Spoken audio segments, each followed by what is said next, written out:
It allows me to give a link so people could pop in.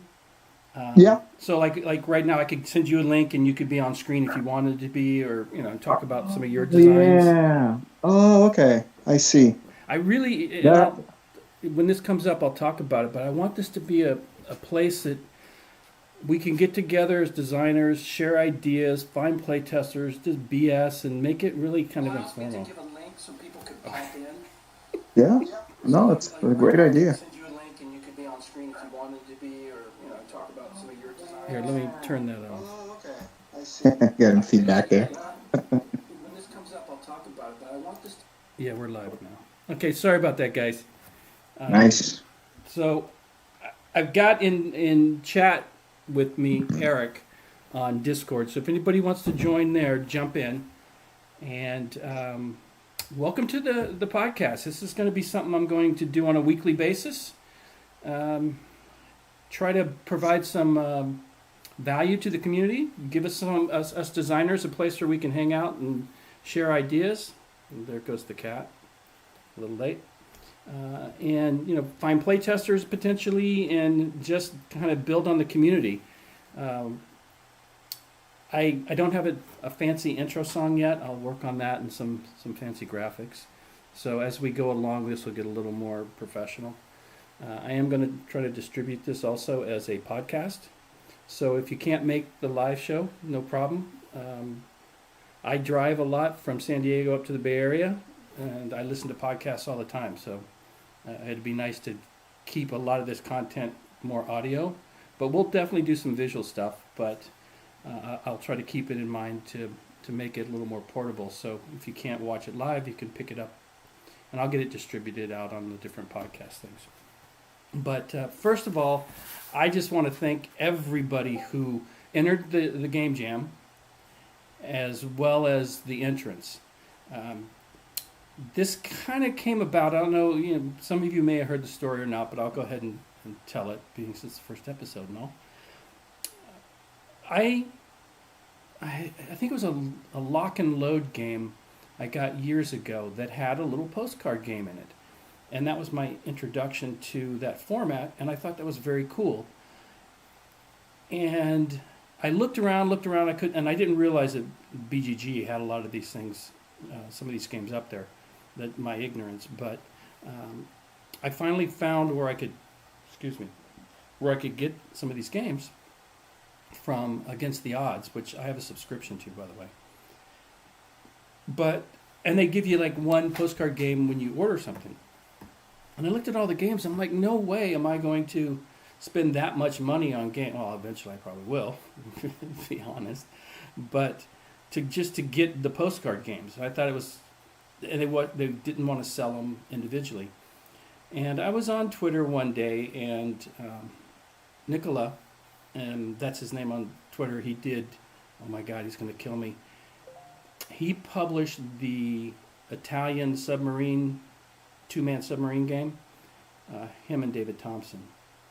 And he posts a lot of game-related stuff on Twitter. He had made a post about somebody, I think in Japan, doing a postcard game. And I kind of joked with him, yeah, somebody should run a contest for us to design them. And he was like, yeah, thumbs up. So I waited around for a few months, and he didn't do it. And I thought, let me give this a shot. So I posted, this is beginning of December, I just posted a Twitter thing that said, hey, would a poll, I think it was, anybody be interested in doing a postcard design jam? And got a lot of response. So I went ahead, and somebody said, hey, throw it up on itch.io, which I've done some game design, video game design, and I've used that. I've done some game jams up there, and I thought, yeah, okay, let's just throw it up there and see what happens. And so I made all these, I had these expectations. I was going to print everybody's games and send out T-shirts and do all this wonderful stuff, because there are only going to be like 5 of us. And that did not happen. There were over 90, I think. I had to look. 90-some people joined the Game Jam, and we had over 40 games submitted, 48. Now, a few people submitted multiple games, which my hat's off to you for that. I mean, that was just amazing. I think we had one designer do 3 games and a couple do 2, if I remember correctly. And I'm thinking maybe if somebody gets to where they design 5 games, they'll get the title of Ace Designer, and we can kind of play off that a little bit. But it really started to take off, and I was really caught off guard. And very quickly I realized I wasn't going to be able to afford to print everybody's game or T-shirts. And so I don't like to make promises I can't keep. So that kind of bothered me. But nobody seemed to be cared when I kind of, explained the situation. Everybody was very understanding, which I appreciate. But it just kept going. And I woke up one morning. Now, keep in mind, I'm on the West Coast. So the East Coast is a few hours ahead, 2 or 3, depending on time zones and stuff. And David Thompson had, like a ninja, him and Nils Johansson submitted a game. And my Twitter feed just exploded that morning. And that was very cool. Everybody who submits a game is very cool. It's cool that David did, and I really appreciate it. But everybody that submits one, I got just as much joy. There was one designer who talked about he had been working on a game for a while, hadn't quite got it done, hadn't finished designing a game, but this jam allowed him or gave him the impetus to finish its design and get it uploaded. And that's, for me, what this is about. And sorry if I'm rambling, but I just want to give you guys a little bit of the background of how this kind of came about. And I started my YouTube channel about a year and a half ago with an idea of doing a game design kind of podcast. But again, not thinking there'd be any interest, and so I kind of held off and do some of the other things that I like to do, play games and do some unboxings and playthroughs and things like that, which I'm going to continue to do on the channel. I love doing that. And because I had talked about some of my own designs early on, and there was a little bit of traction, but nothing that would sustain a YouTube channel other than just being extremely niche, which, I'm fine with. I'm not going to make a living off this. But the postcards from the Front Game Jam really took off, and yeah, that's a daily thing. Somebody wants attention, and so let me move her out of the way. Come on, little girl. So with that in mind, I wanted to follow up, kind of give you guys a bit of update on where everything sits right now with the current Game Design Jam, what the plans are, at least for me for the immediate future or for the next, because we're going to have another one next year. And I had talked about from some suggestions, and also I have a design that just won't fit on a postcard, expanding to a second format, and then I'm going to cap it at that. I don't want this to try to be everything to everybody. I kind of want to keep it focused so that it'll be small-sided games, postcards, and the other ones, Christmas cards from the front, right?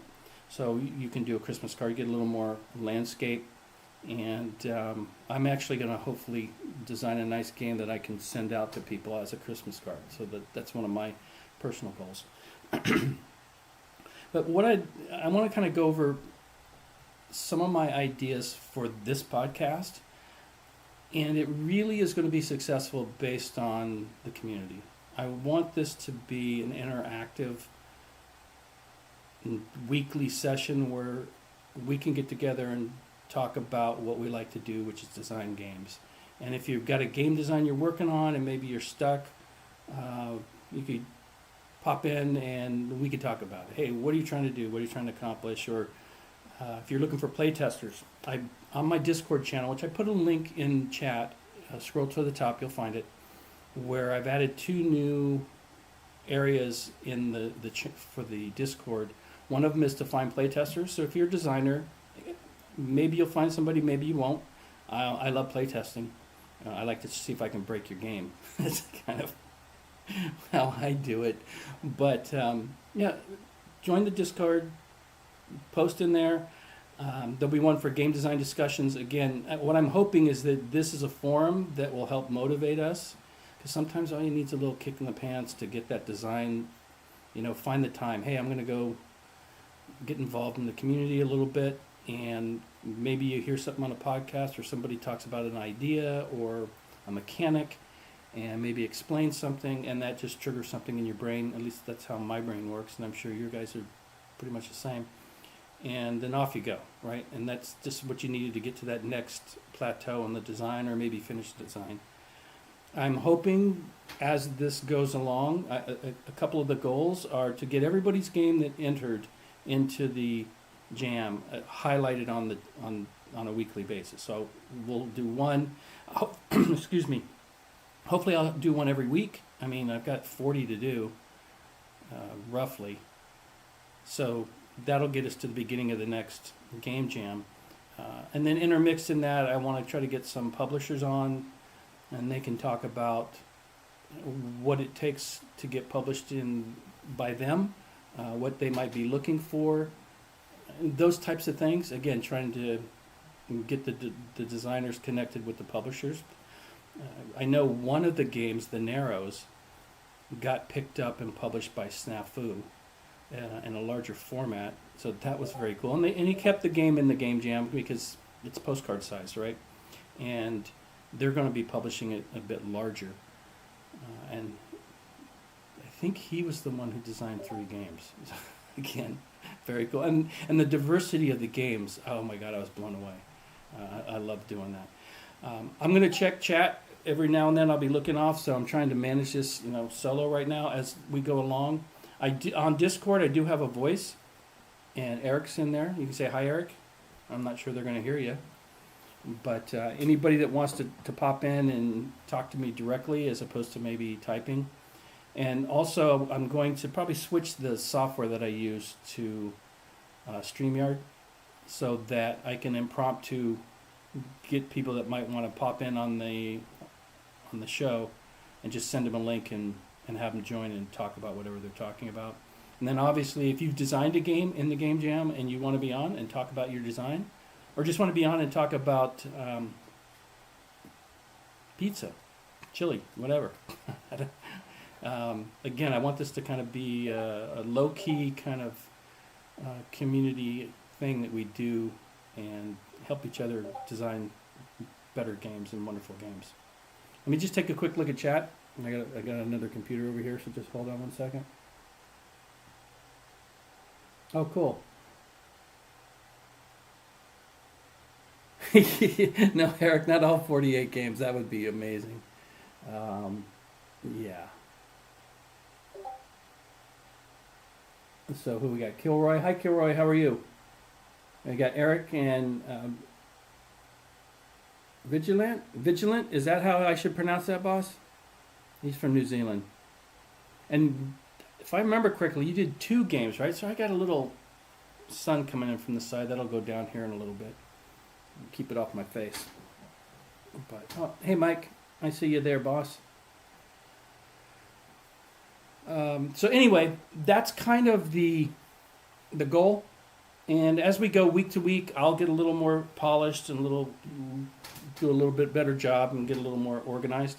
I'm hoping that this goes for about an hour. If it goes over, I'm not going to worry about it.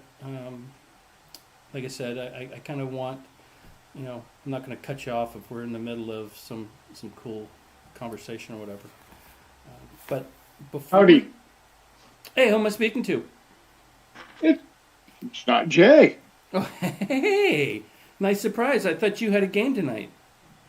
Well, we did, but elementary school music concert kind of takes precedence when your wife is one of the teachers. Oh, yeah.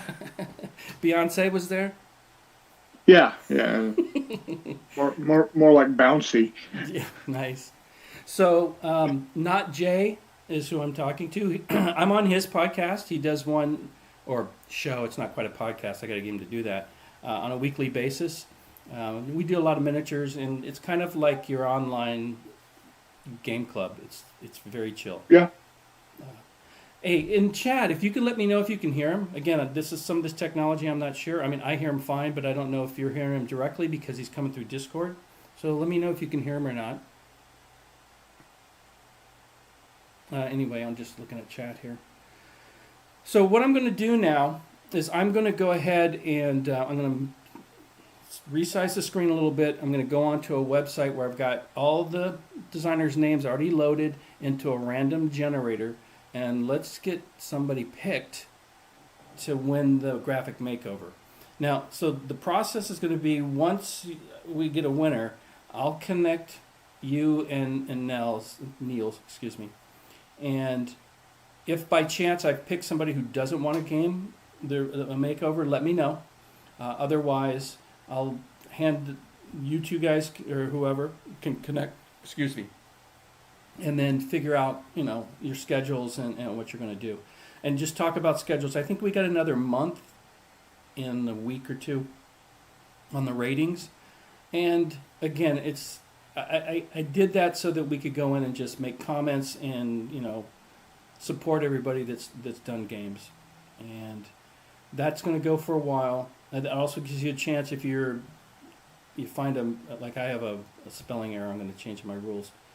But if you're making some modifications to the rules or whatever, and the basic timeline for things is, once that graphic makeover is done and everything is basically complete, then we'll work with the Dietz Foundation and we'll get everything in a printable form, and then we'll have details on, because then we'll know exactly how many games, how many pages, and we can start to get it priced, and then it'll be sold through the Dietz Foundation. And again, I'm not going to make any money off this. This is strictly going to go to the Dietz Foundation, the cost of printing, and any monies left over are going to go into the foundation for the good work that they do. And I'll post the show when I get into the comments. I'll go put a link to the Dietz Foundation if you haven't been there before. And if by chance you don't want your game published, and you don't have to, it's your game, just PM me, let me know, and we'll make sure that it's not in the book. No pressure. Again, this is completely up to you. Having talked with the people at the Dietz Foundation, they're very open to doing this on an annual basis. And speaking of that, there will be a second one, as I've mentioned a few times. It's going to be opened for submissions, and I'm going to do this annually, December 1st. This past one, when I started talking about it, I think we opened up about December 9th. But it makes sense to kind of start in December. We'll have the same deadline. It'll be 4 months. April 1st will be the unofficial deadline, because I couldn't hit it this year. My own darn game jam. Because reasons. Well, yeah, procrastination was a big one. And then I had it all lined up for the final week. I was going to get her done. And then work happened, and I had to travel up north, and it just put a wrench in the plans. I was giving you an out. I know, boss. I appreciate it. Thank you. Hey, all I know is Chris went to a game convention, and on his ride home designed the game, got the rules, and then submitted it in like 3 hours. It'd really make me look bad. So I had to get one. I couldn't let him get one over on me. That's for sure. Well, to be fair, that was my fourth idea of what I wanted to do. Yeah, but you knocked it out pretty quick, though, right? Oh yeah. Once I figured out, hey, I could do it easy this way. Nice. Yeah. Well. Yeah, I still have design ideas in my brain, for the other four. Yeah. Well, you'll have. I don't know if you heard earlier, but I think we're going to start calling people an ace once they submit 5 games to the jam, and we've got a couple that are already got 2 kills and one designer with 3. There you go. So, and we'll see what I can do for that. Like I said, now, so going back to the 2024 game jam, we'll have the postcard size, and then I'm going to, like I said, do Christmas cards from the front, which I'll put the details out, what the size is going to be for that. And again, that's going to give you a little more room to a little bit, explore a little bit more, but it keeps it kind of in that small design space. And sure, absolutely. yeah, and then and I am going to put a poll out, and you guys can just hit me up on the Discord channel, or let me know how the using itch.io to kind of host the game jam worked. I haven't had any problems with it, but if anybody I like has, the idea. it works for you? I can't think of a. I mean, any other way you'd have to come up with your own design, your own web design. Yeah. And why build something from scratch when you've got the perfect medium right there. Oh, that's what they designed it around, right? Game jams. So yeah. Hello. And again, it's to encourage people. I want it to be as inclusive as possible. I want to lower the barrier for people to do games. And like I said, we've got professionals that are looking at this going, hey, it's not a contest. It's it's just a fun kind of thing. They can exercise some of their designs, some ideas that they have, as well as newbies that like I said, there's at least one that I know of that this was their first completed game, and that made my heart smile, to be honest with you, because that's such a cool. I mean, we all know when you get a design done, and like I said, we're going to get all these games, minus the ones who don't want to, published through the Dietz Foundation. So at least I'm going to come good on that, commitment. Well, I mean, to be fair to you, this thing took off bigger than you were expecting it to be honest. Oh my God, yes. You thought, I might, 5, 6, 10 people tops are gonna jump 10. on I'm this. 10 in my dreams. Yeah. What was it? Your final count was 48? 90 plus entered. I want to say 92. I don't have my screen up, and I didn't write my notes down. I got up this morning and started work at 7 and literally finished at about 5:20. So, trying to get everything done. We'll be a little more professional going forward. So one of the things, Chris, and we'll talk about this offline, is I'm going to do the StreamYard so I could have you on, because I don't know how to do it through OBS. So I'm going to do that for probably the next show once I kind of feel comfortable with how that works. So I may bend your ear.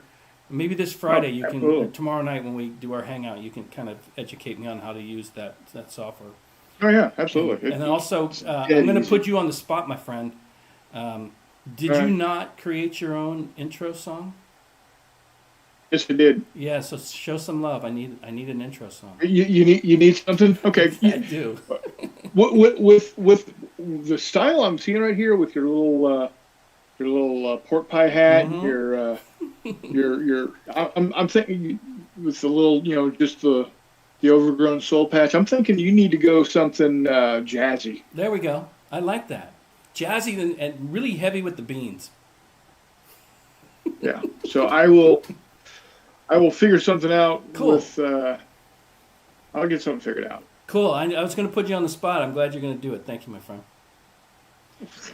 So you keep on saying, I want to make it, I need to be more, professional. I need to be more.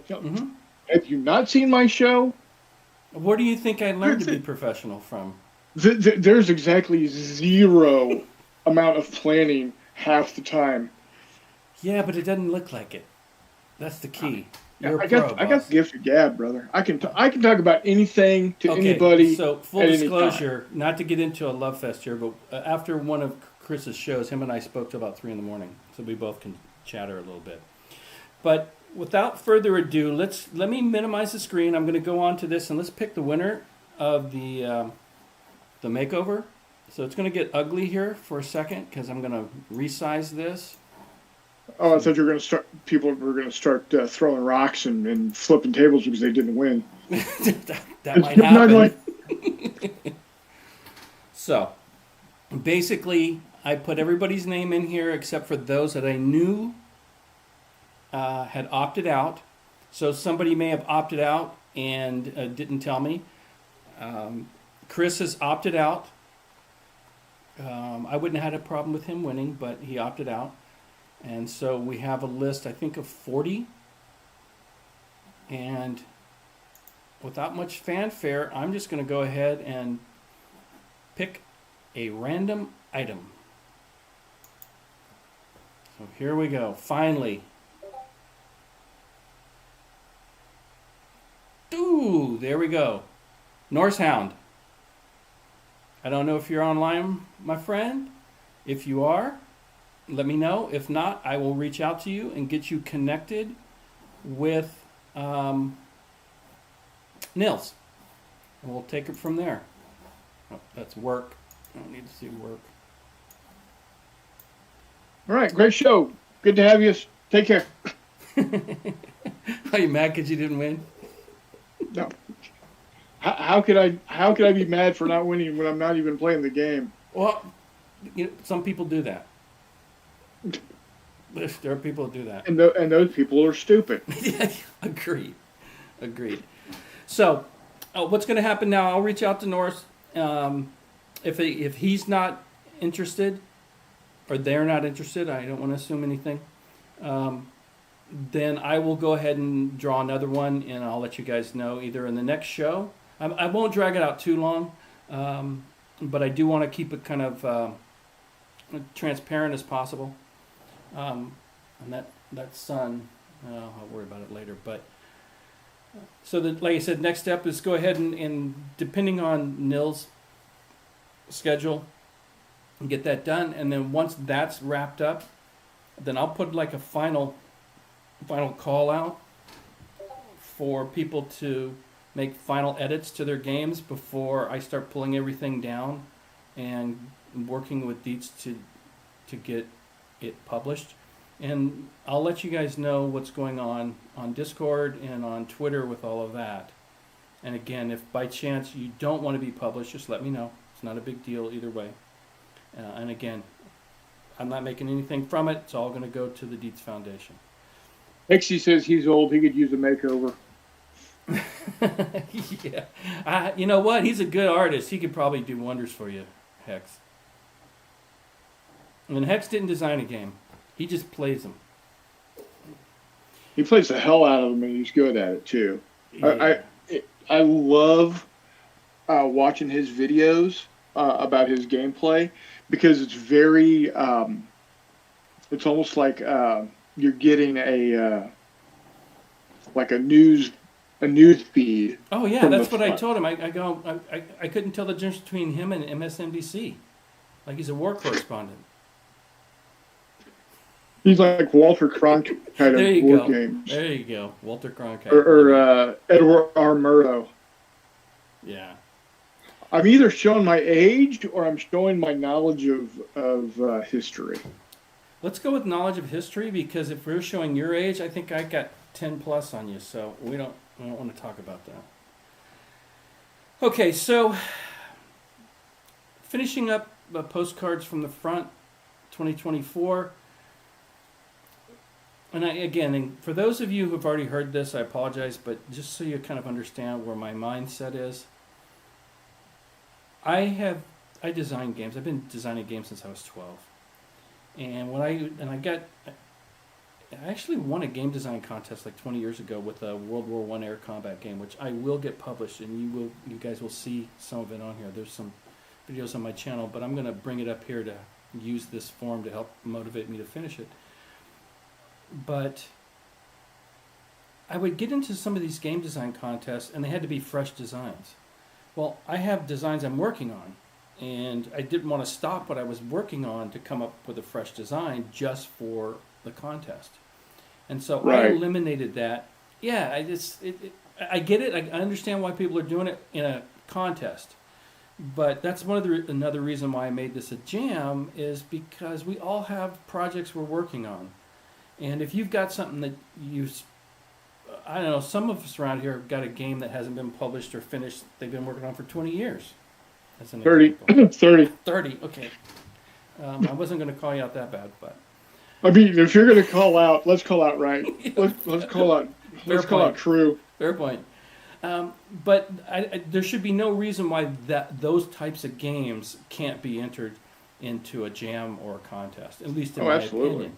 And since okay, so you're doing your game jam, which I'm wholeheartedly for, obviously, because I threw in threw my hat in. But you're doing the game jam thing very much the same way that I'm doing the painting challenge. Oh yeah, exactly. It gets people motivated to finish projects that they might have been having sitting there for years. Like right now, I'm working on Space Marine models that I've literally had in my possession for almost 20 years. We all have our pile of shame, don't we? Yeah. So I mean, I've got some stuff that I have had. I've had longer. Well, I've had the same amount of time since I've been in high school, and that was wow, 87, 88 time frame. Wow. Yeah. So. Well, we're gonna have Chris on one of these episodes to really do a deep dive on. I think it's ocean electricity or something like that. Oh, shut up. Yeah, right? ocean thunder. Lightning, ocean lightning. That was what it is. Oh, stop it. But yeah, so he's got some games, and we'll talk about, and I want to talk about them. And so with the game jam, it was like I didn't want to limit people from taking designs that maybe this was the impetus for them to get back into working on that particular design. And so if you've got a design that you were trying to finish for this past game jam, put it in next year's. You want to start now, even though I'm not going to open up the submissions until December 1st. Go ahead, start now. Talk about it, start working on it, get it done, and then you can just upload everything December 1st or 2nd or whatever. That's never going to be a constraint, because you can't constrain creativity, at least in my mind. You can put some barriers to help guide you, but you can't constrain it. No, you don't want to constrain it. Eric T says, the jam forced me to come out with my first game and then a second one. See, that's what it's about, guys. Literally, that's what it's about. I want to provide, and again, it's not about me. It's about, I started something that it's kind of taken a life of its own, and I'm just going to try to shepherd it. And if you guys have got ideas on how what I'm working on or what I'm presenting could be done better, I am all ears, because again, I've kind of I feel like I've got this responsibility now, and I take that kind of stuff serious, to grow this and to try to allow us as designers to have a safe place to just go talk game design. And I also didn't put limits on what a war game was, because quite honestly, that's a tired argument. And there's probably good arguments on all sides. I just don't want to participate. Okay, so that's a good point with, what's a war game. Mm-hmm. Everybody has their own criteria. Mm-hmm. And in my opinion, you can't... my opinion is just as valid as your opinion when it comes to that type of situation. Oh, totally agree. Now there's other things where your opinion or my opinion might be wrong because, well, it's just a horrendous idea. Well, okay, you're from St. Louis, so you're going to be wrong quite a bit. But yeah, okay, I get you. Well, first off, I'm not from St. Louis. I'm from Texas. I just happen to live north of St. Louis. Anyway. And if you want to get picky tacky, my second hometown is Kansas City, so definitely not from St. Louis. Okay. You get the point. It's all the same. It's not California. Yeah. It's all the same. I see how that plays out. Just kidding, guys. Just kidding. But the point I'm making is when it comes to how one has their fun, as long as you are not causing physical, mental, or emotional injury, have fun the way you want to have fun. I agree. I'm not going to tell you you're having fun wrong, because your specifications for a war game differ from mine.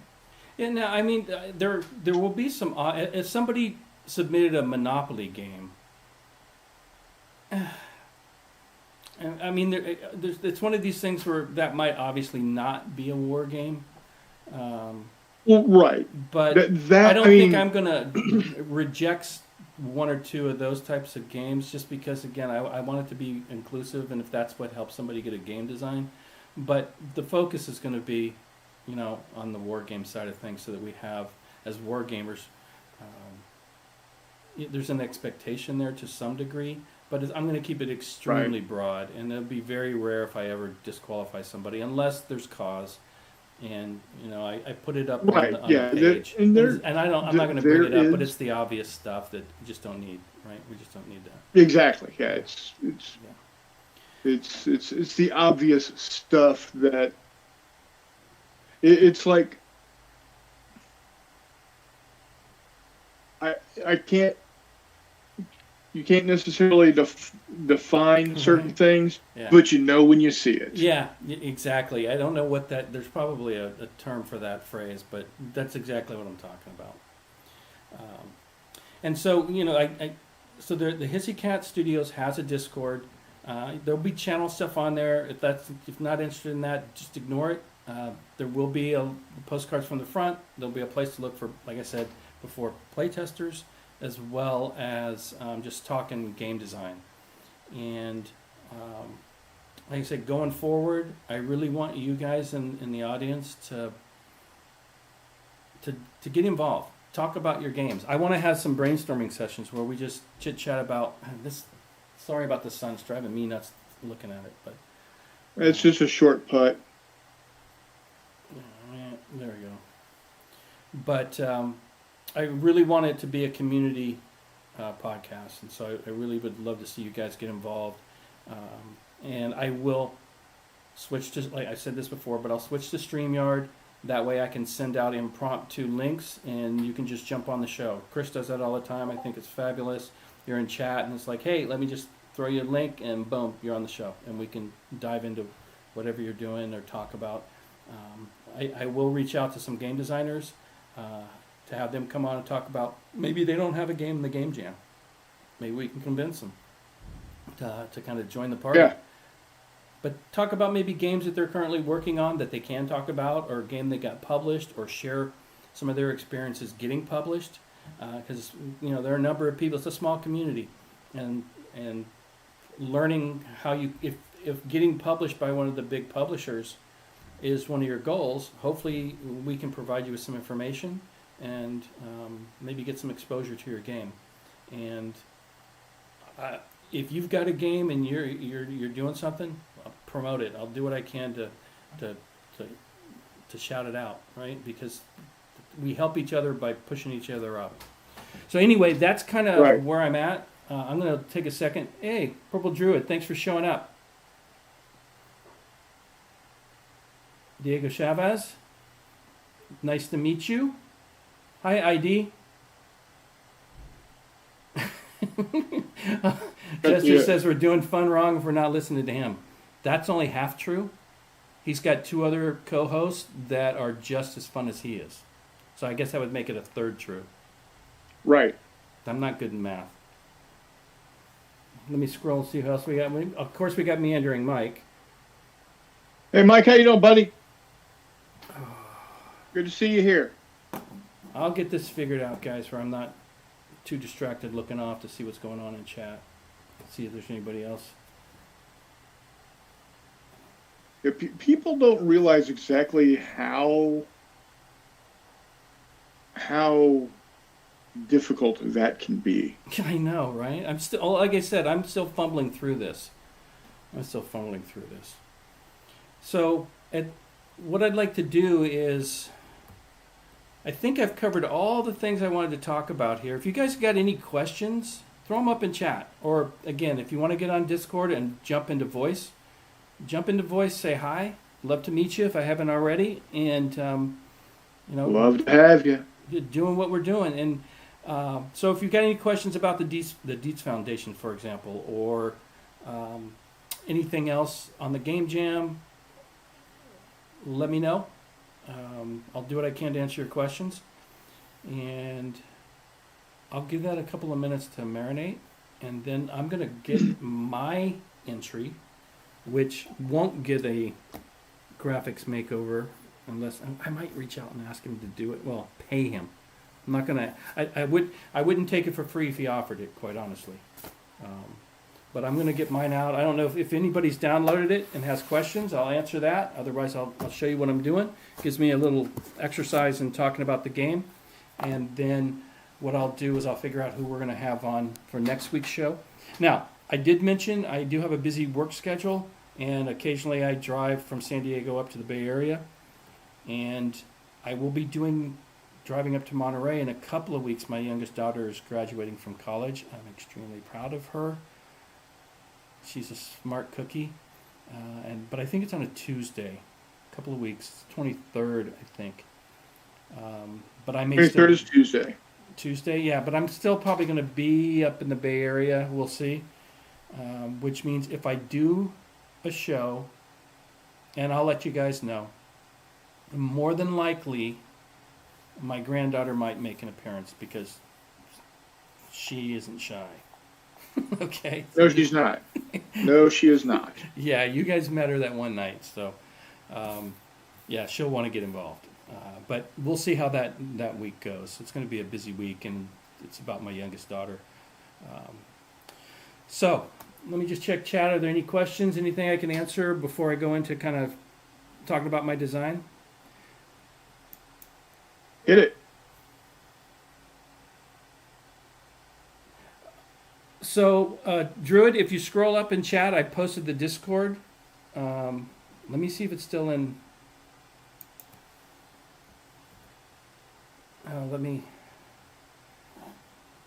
Oh, no, it's not on that computer. Well, it is on that computer, but I saved it in. Hold on. Yeah, I'm gonna go grab it right now, real quick, and I'll post it again. So just give me a second, guys.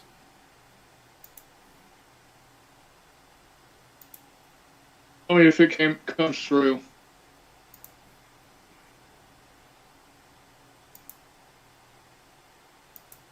Did that pop across? Or do I have to doctor it up some?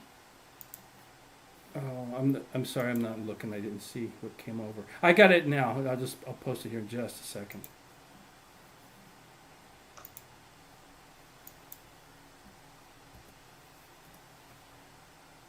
I know sometimes it doesn't. No, I just went and grabbed it and threw it up on the chat. So again, I want this to be an open forum so that people could pop in, chit chat, and when I get StreamYard, it'll be much easier because then you could, the visual. You just have to look at my mug. We'll have more faces to look at. It'll be a little more, again, professionally run.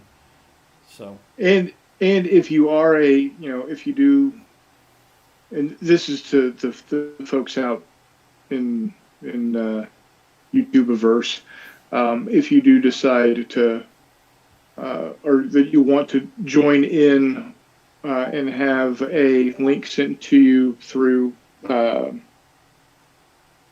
StreamYard? Damn it. Yeah, StreamYard. Mm-hmm. All you need is a microphone. You don't have to have a camera. Cool. Yeah, that's the other thing. If you want to join the chat but don't want your face or any other part of your body on camera, that's fine. That's why it's head down. You don't need to see everything. But yeah, like I said, I want to make this a participatory podcast. So I'll give it a few more minutes. I'm going to buy a mug with Hissy on it. What is the Dietz Foundation? So the Dietz Foundation is a nonprofit organization that, in fact, they just published Littoral Commander. Oh, okay. Okay. I think your brother got that game, right? Yes, he did. Yeah. He's writing he's actually writing a review of it for United States Naval Institute.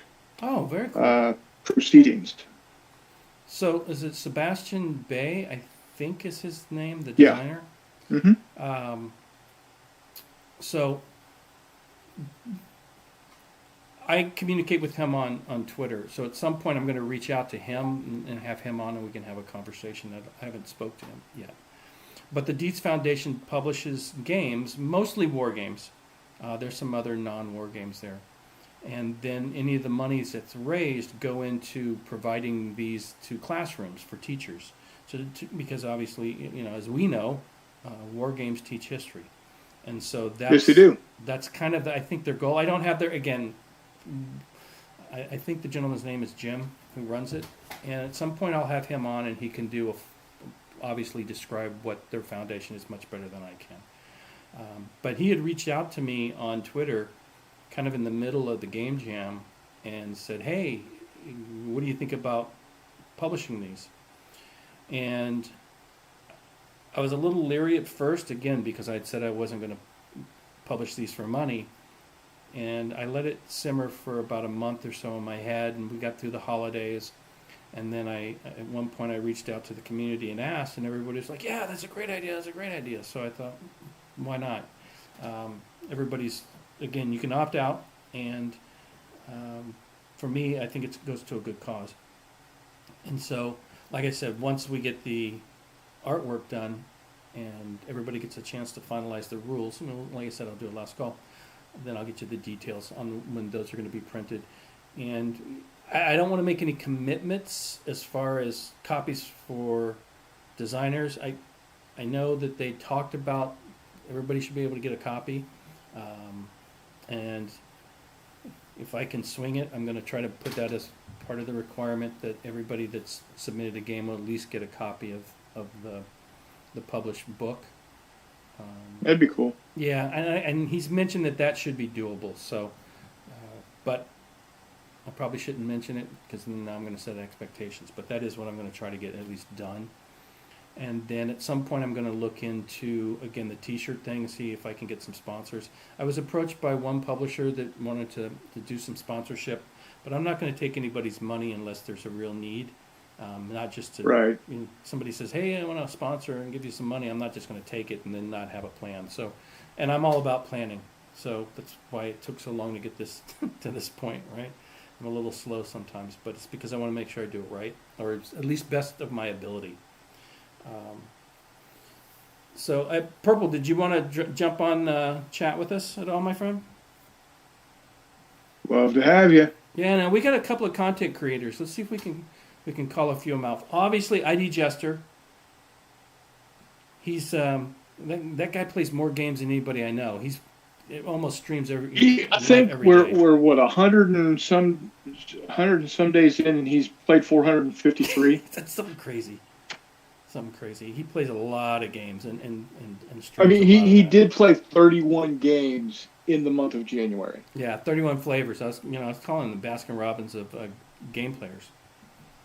Yeah, But he was in chat, and he's got a channel. Who? idjester. Meandering Yeah, Mike. idjester. Yep. Man Cave. So Mike, put a link if you want in chat for your channel. Purple Druid has one. I follow him, and he's one of the craftiest guys. He'll just take anything and be like, "Oh, there's a map out of this, and I'm gonna paint these minis and glue them on rocks." I'm exaggerating a little, but it's very inspiring watching what he can create out of almost nothing. So yeah, he's got a really good podcast, and I think he also has a blog. I think I get some alerts. He publishes some of his designs, so I'm glad to see that he popped by. Who else do we have that I know has Hex to Hex? Hex to Hex, yes. Let's not forget him. He, like I said, we were talking earlier. He plays a lot of Civil War. He's getting into Napoleonics, starting to paint some minis, and he does some very good game reviews. And like I said, it's almost like a war correspondent. So you sit there and you're watching it, and you kind of feel like he's literally standing in the smoke of the firing line there in Gettysburg when he's talking about the games he's playing. Oh yeah, if you get him started talking about Gettysburg, oh yeah, he and this is not a bad thing. This is absolutely a good thing. If he starts talking about Gettysburg, he's not going to shut up about it. No. Because he lives, dies, and breathes Gettysburg. He lives about an hour and a half south of Gettysburg. Yeah, that's what he was telling me. And yeah, he loves his Gettysburg. Cool. And again, not a bad thing. No. So I've been rambling for a bit. I think I covered all the news stuff that I wanted to cover and kind of get everybody caught up with what's going on with the current and future game jams. We'll definitely be having them. And so what I'm going to do now, and this is again me, part of the learning process, is I'm going to go ahead and do a highlight of my game. I'm actually, I didn't print mine out. I've got my playtest stuff, right? So basically, this is the very simple map. Concept is you're on this side, and you want to move through these columns to get to this side and basically get across the stone wall there at Gettysburg. And it uses playing cards. And it's a very simple kind of a loop where high card wins, except it rotates over where a deuce beats an ace. Kind of like Stratego, right? That's kind of where that kind of came from, at least for me, in design theory. And I also took and kept the jokers in the deck. And they basically are, in my mind, as I was thinking about the combat, that if a joker came up, then whatever was played in that particular combat resolution was going to be a push or a draw automatically, regardless of what card was played. And I also made the ace kind of like a sniper. So basically what happens is your units start out at a strength of 4, and there's 3 columns, and you've got 1 unit in each column. And you basically go to combat resolution, and combat resolution involves, because it's a solo game, you play 3 cards for the Union. You lay them face down. And then you, as the Confederate, have 3 cards as well. You turn one up, and you turn up one of the Union cards. Now, the first one on the left, right? And so at that point, what you can do is you can either play the card you have turned up against the Union card that's face up, or you can play any of your other 2 cards that are face down, but they have to be played against any Union card that's face up. Well, obviously the first time through, there's only going to be 1 Union card, so you're either going to play the card from your hand or one of the 2 face down cards. Break in real quick. It looks like we've got maybe Purple has joined us in on Discord. Oh, on voice. Nice. Hey, hello. How are you? Hi. How are you, sir? I'm well. I had to figure out how to turn off the YouTube voice because it's not synced up. Okay, this is no, eerie, it's I not. can't see your It's face. like 30 seconds or so. Yeah, it's a little eerie because I recognize your voice from your channel, but I don't see you right now, and so it's like I'm talking to a YouTube channel. I haven't put my face on the channel yet.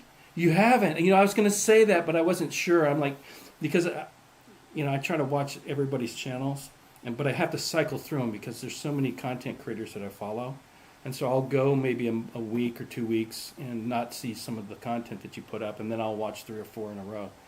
But I was telling people that, I enjoy your stuff because you're so creative with you'll buy a game and be like, oh, those components I'm going to make a Civil War game out of. Or I'm going to use that as a component to another game, and I've got this big campaign thing, and I love it because that's a lot of the ways my brain thinks sometimes. So why don't you tell me a little bit about your channel and kind of what you do? Well, part of it is playing vintage board games, like the old American Heritage games. I'm trying to work my way through those. I'm also trying to teach myself various other board games in an effort to not reinvent the wheel, because I'm working on 2 different board games right now, and so I'm working my way through that process, and I'm trying to share as much of the design process on there as possible. Right. This last couple of months have been really tough, just for some health reasons and a lot of traveling. But I've got a bunch of work done this week. I've been on vacation, and for several hours this week, my wife's been at the beach, and I've been able to sit here in the Airbnb and get a lot of work done. Nice. And on the crafty side, I did go to the dollar store today, and I found a mini Jenga game, and also I bought all 4 bags of 1/2-inch cubes. They have a bunch of 1/2-inch wooden cubes. Right. So I bought all 4 bags of those. So I've got 144 wooden cubes and 72 wooden rectangles, which I've bought several of those packs before. And whenever I see them in a dollar store, I just clear them out. Right. So I should have enough now that I could do. I've got some painted red and some painted blue and some painted gray, which is what I'll do with these. And that way I can do Napoleon, like I can do Civil War, I can do all sorts of things. Yeah, you recycle your components too, don't you? A lot. Yeah, I've also purchased a whole bunch of Risk pieces, replacement Risk pieces from Amazon. The older And Risk, or because the the newer older ones ones, are yeah. different, right? I've got some older ones. They're about. I've got some that are 15, that are really 15 millimeter scale, and then I've got some older ones that are more toy-like. Well, didn't they used to have actual infantry and cannons at one point, and now they've got some weird shapes, right? Yeah, no. Well, the very first ones, the very first Risk set I ever had was from my uncle, and it had the 3 different shaped wooden blocks. Okay.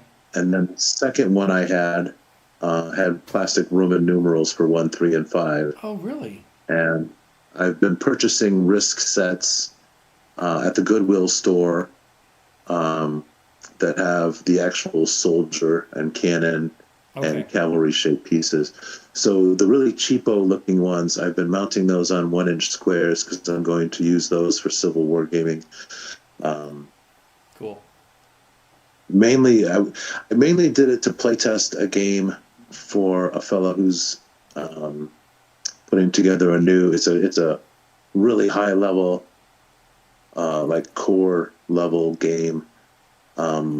Unfortunately, it was really difficult to play because I was playing it solo, and the sample battle was Shiloh, and there's like 70,000 troops, so that means you have to have 70 pieces on the board, and it's just a lot to do. It's a lot of bandwidth for one person. So the play test was a failure. However, the rules look really good, and it's actually going to be published. Who's publishing it? Helion? Yeah. Well, playtesting's so never a failure. You just prove that it's not a solo game. It is not a solo game. Well, maybe if you're smarter than me, you can play a solo. Okay. Fair enough. And I'm not saying I'm super smart, because I'm not. Well, aren't you now? Last time I checked, shame on me, it's been a bit. But weren't you also doing that like build a dungeon room in a day thing? Yes, I was doing Dungeon 23. Dungeon 23. However, I did stop that at the end of March because I had promised some people on Twitter that when my copy of the Lost Dungeons of Tannisborg showed up, that I would run a very old school, old style D&D campaign. And I had 7 people sign up for it that are only available on 2 different nights. So I'm actually running a D&D campaign now, 2 nights a week, with one time and multiple characters per player. Oh, cool. And it's a lot of fun, but it's sucking up a lot of time. Oh, yeah. However, that being said, I spent a lot of time in April and March getting that ready. And now it should pretty much run itself because the players will be generating most of the quest material. And they're experienced players, then, I imagine? Yeah, they're all real experienced players. Yeah. And I mean, I started playing D&D with Holmes back in like '82, Okay. So, yeah. Yeah, I but find the now more I experienced put the together players a are, the more little- the game can run on. Sorry to interrupt you, but yeah, I was just reiterating your point. The more experienced the gamers are, the more they carry the ball. Right, absolutely, absolutely. And I feel kind of bad because the most experienced players that I have are the newest ones to my game. Okay. My weekly Thursday game that I've been running for almost 3 years now. I have 3 of them, and they wanted to come in too. So we put my original campaign on hiatus, Okay. and so they've joined in. So that's why there's 2 nights. Yeah. Um, Oh, you're busy. and yeah, well, the funny thing is they're all pretty experienced players, but they're not as old as the other ones are. Mm-hmm. And so the Tuesday night game, they were crushing it. However, they made a really bad tactical error and did something I didn't expect, and wound up with a TPK. So that was pretty cool. That was my first TPK of the 21st century, so I'm pretty excited about that. Oh my God, Okay, TPKs are the. And then I hate to say it, but they're the Thursday, best. I As a had one GM. player lose 2 characters in the session. Actually, he lost 1 in downtime, trying to steal from this cult, and then he lost another one in the battle. Serves him right. Serves him right. See, I like to hear that because there are some game masters who don't like to kill off characters, and I tell people when I run a game, I go, I got no sympathy. I'm going to be fair. I'm going to give you every opportunity. You can tell your stories, but if you do something that gets you killed, you're dead. If you go poke the dragon, you're gonna die. Yeah. There's been six PC deaths, and I believe 21 men at arms have died so far, and we just started on the last Tuesday in March. Oh, dude, a chainsaw. That's a chainsaw. So, but there's no pulling of punches. Cool. But my Thursday night group is actually pretty conservative. They're famous for going through rooms 1 through 7 and skipping room 6, and then turning around before they get to room 8, and 6 and 8 is where the treasures were. So they go home kind of mad. But hey, dude, just clear the whole dungeon, Yeah. You literally had one more door to go through, but that's okay. Yeah, that's the way life is sometimes, I don't play the Quantum Ogre either, if they miss the treasure, they miss the treasure. Exactly. Unless it's a story plot They thing. did it again last week, too. They walked right past 2 rooms that were full of treasure, and there weren't even any monsters in those rooms, or opponents, I should say, because they're infiltrating the temple, and the bad guy has kind of retreated into his sanctum, and he's summoning a monster. It's going to be really exciting, but yeah, that's interesting. They just waltzed right past, because they theoretically could have grabbed those treasures and then just left.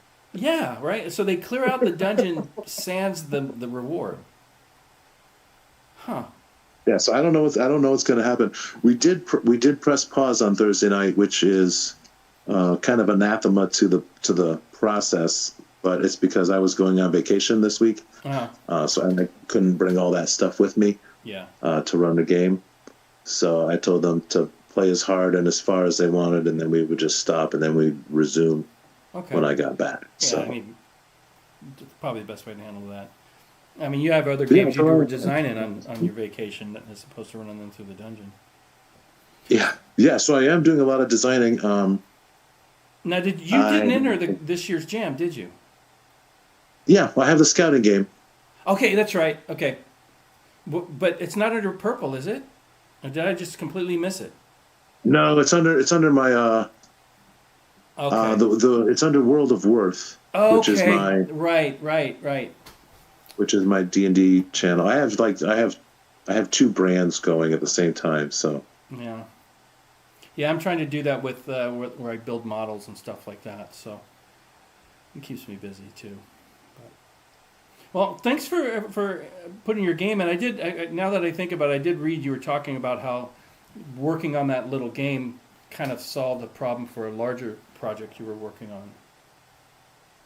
Yes, definitely. It's literally it's going to be a mini game that is part of the larger scale board game that I'm working on, which is a campaign system, which is one of the things that I've been working on this week while I've had some free time. Yeah. The other thing is a hex flower encounter system based on, oh goodness gracious, Goblin something or other.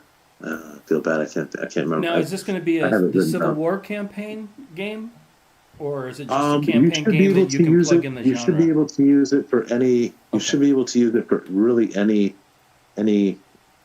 period. Because while I'm building it, I'm mainly thinking about 19th century. However, okay, I'm also thinking about the medieval era as well. So I think it could work for any.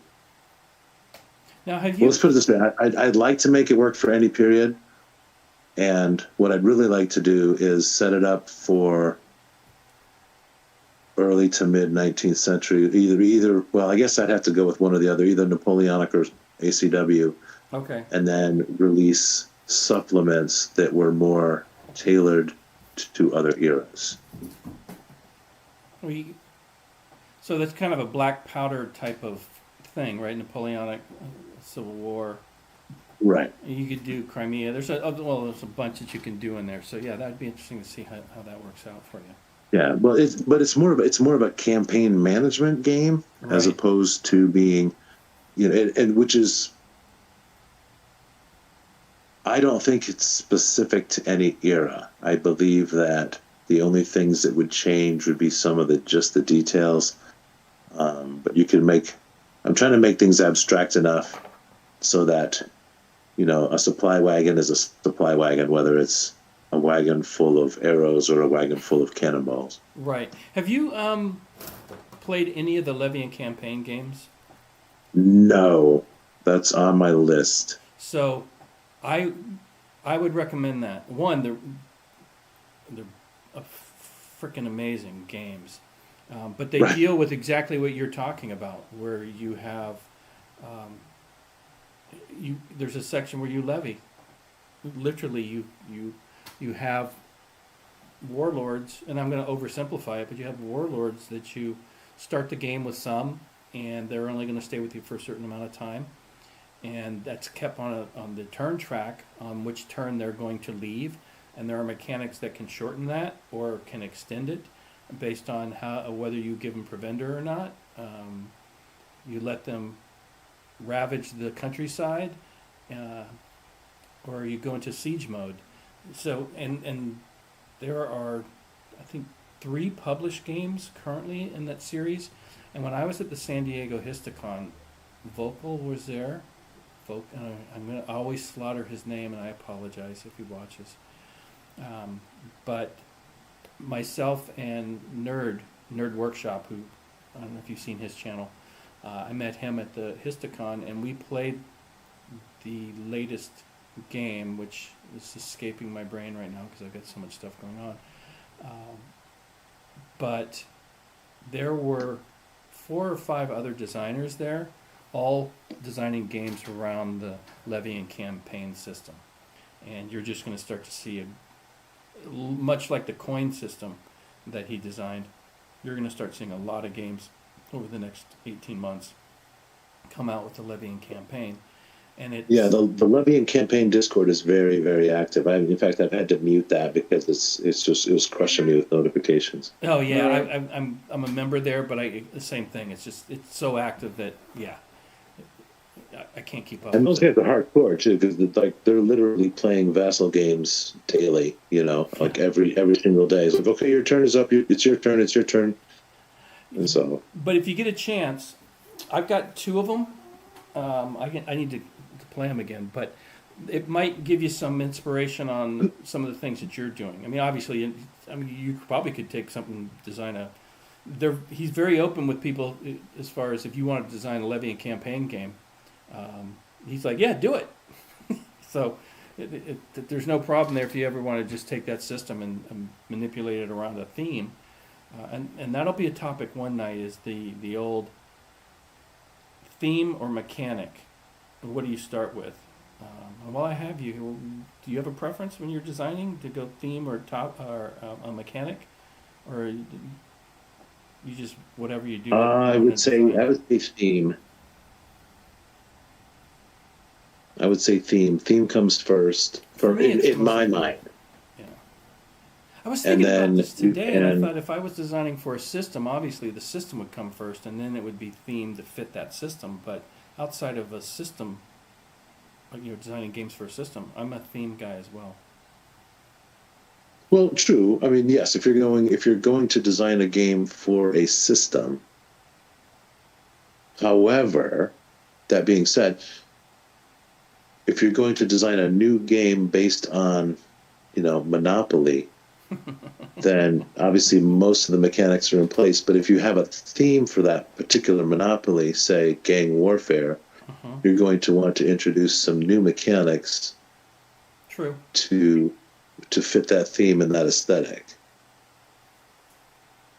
And that's true with, say, the Levian campaign we were just talking about. One of the things that they're trying to do is to not make every game a clone of the previous game, that there's some new mechanic or some new wrinkle or an improvement from a previous game on how something was done through evolution of design. And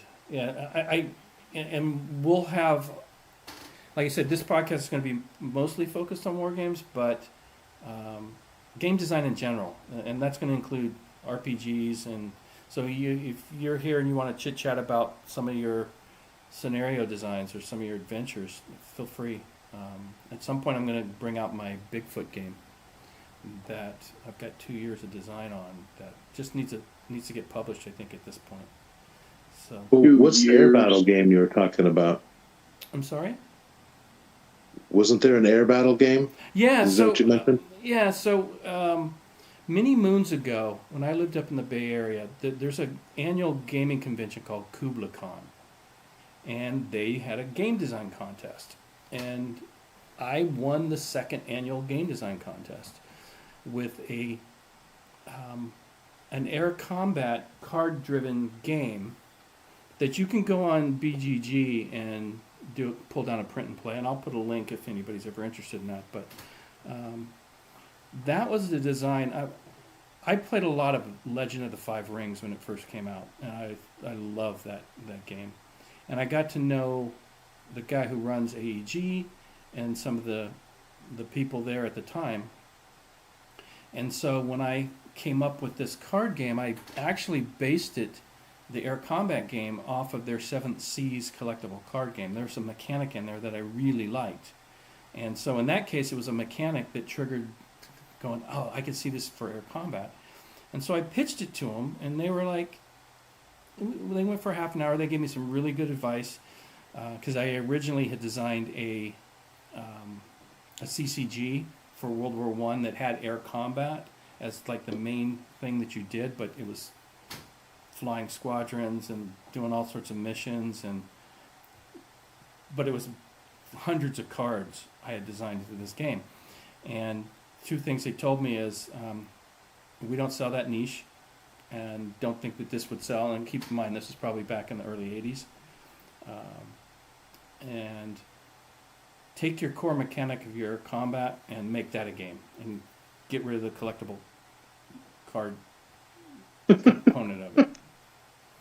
So I did that, and then entered it into this game design contest at KublaCon and ended up winning it.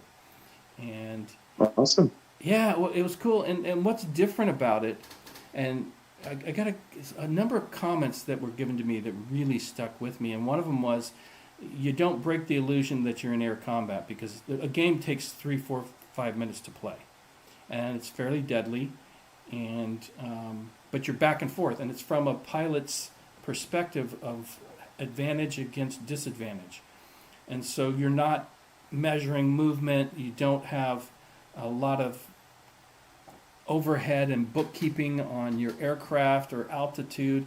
It's it's more of Hollywood style air combat in World War One, like if you were watching it on the big screen, and you play cards from your hand, and you're trying to, when you're on defense, you're trying to maneuver to disengage. When you're on offense, you're trying to match those movements by the defense to get into a position to do a burst damage, and then you can have combos that come up depending on what you have in your hand. And everything is done from damage to offensive maneuvers, defensive maneuvers, to cards for play for effect, all on one. So one card can be used for like 4 different things. And that's part of the beauty of the game. And it played with a 30, originally it was a 30 or 31 card deck. For both players had the exact same deck.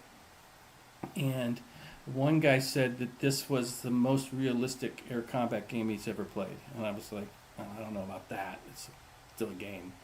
But, and so I've got some videos on my channel when I first started that I had kind of detailed it.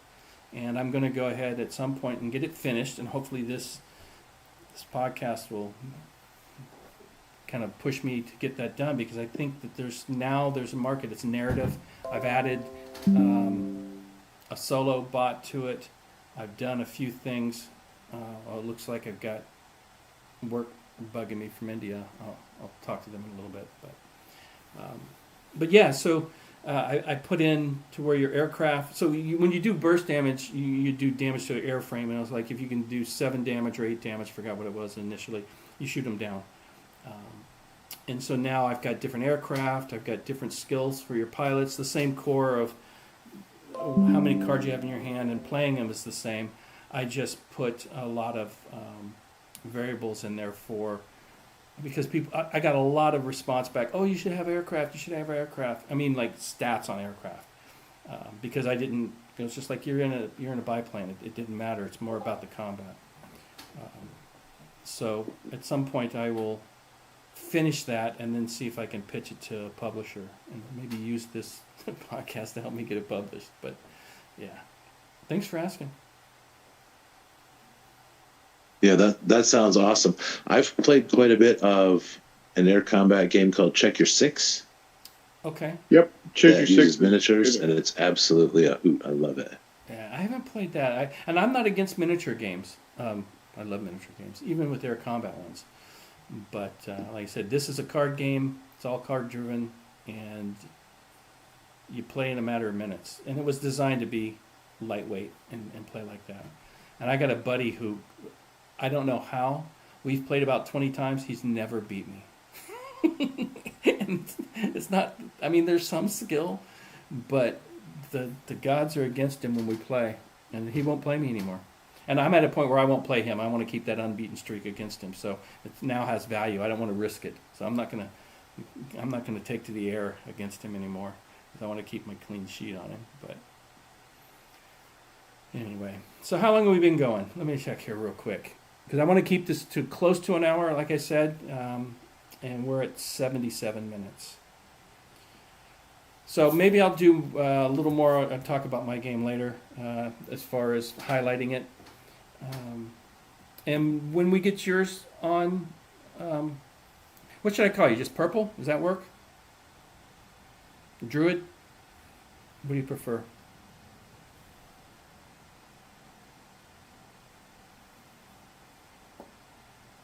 Maybe I lost you. He's still connected.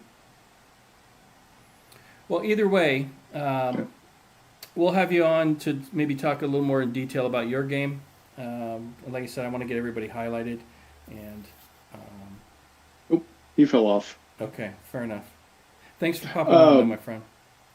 Yeah, just a couple things that have popped up in the chat while you were talking. Okay. Vigilant says, I'm keen to learn about campaign design at some point. Core rules design is one thing, but designing compelling scenarios seems like a very different headspace. Yeah. Being that I have a published scenario, I have a little, and I've written many scenarios for the different games that I run at conventions. I'm not going to say I'm an expert or a pro, but I've got definitely some things to talk about on that. I can talk about on that. Cool. And then Eric T says I can play test your air game if you like. Oh, perfect, Eric. Yeah. Oh. So, now she wants some attention. Let me just move her. Yeah. So what I'll do is I'll get focused back on it, and Matt, yeah, and I'll get it to a point where it's play testable. It's close now, but like I said, I made a lot of changes from, again, what's up on BGG. It's the original version. That's 20-some years old. I don't think it's quite as old as your Electric Thunder of the Ocean game, whatever it's called. Ocean Thunder, just for those who... yes. I've been giving them crap. It's kind of what we do. It's a running gag. And then I also started... I want to build a choose-your-own-adventure Coast Watchers. Oh my God, she's just jonesing for attention tonight. And so that's something that I had put some videos on as well, and I'm going to get going on that. And another game I have, which is more on the board game side of things, but it is a war game, and that is Rosie the Riveter, where you basically run a factory and you put your Rosies. It's a worker placement game, and you put your Rosies, you build assembly lines, and you have to fulfill government contracts, whether it's for aircraft or armor or shipping, to supply to the government. If you've ever played Century Spice Road, where they've got contracts and you have to get certain spices, it kind of uses that kind of mechanic in it, just with tanks and planes and bullets as opposed to spices. And then you fill those contracts to gain victory points or whatever the case may be. And I'm leaning towards making that a full co-op game. And so I'm sure there are some games out there, war games, that are full-on co-op, and this isn't a traditional war game, so I'm kind of pushing the boundaries a little. But we did win the war in the factories, and that makes a big difference, getting that munitions and armor and stuff to the front lines. So in this big, we've got games where you got subs sinking the convoys. So this is a game that puts the stuff on the convoys before they go get sunk by the subs, or not get sunk. So that's Rosie the Riveter. So I've got those three that I really just kind of need to stop thinking of ideas and focus on. The air combat game, the Rosie the Riveter, and then the Choose Your Own Adventure that I want to publish to KDP on Amazon with the Coast Watchers. And I've been doing a lot of research on that. But then the Game Jam kicked in and all of my designs just went into hibernation. So with that, guys, I'm gonna call it at 82 minutes. So I'll try to keep it, like I said, about an hour to an hour and a half. I appreciate everybody that showed up. And like I said, when I get the StreamYard going, I really encourage you to jump on and share what you're doing. And I appreciate that Chris is here tonight to help me out. That's NotJay. I'll put a link to his channel in the show description, as well as Purple Druid and Hexy and everybody else who has channels. I'll make sure I get the links and go and watch what they do if you haven't subscribed. It helps the community out, and that's kind of what we're all here to do. So with that, I'll salute you and say good night. Adios. Bye for now, guys.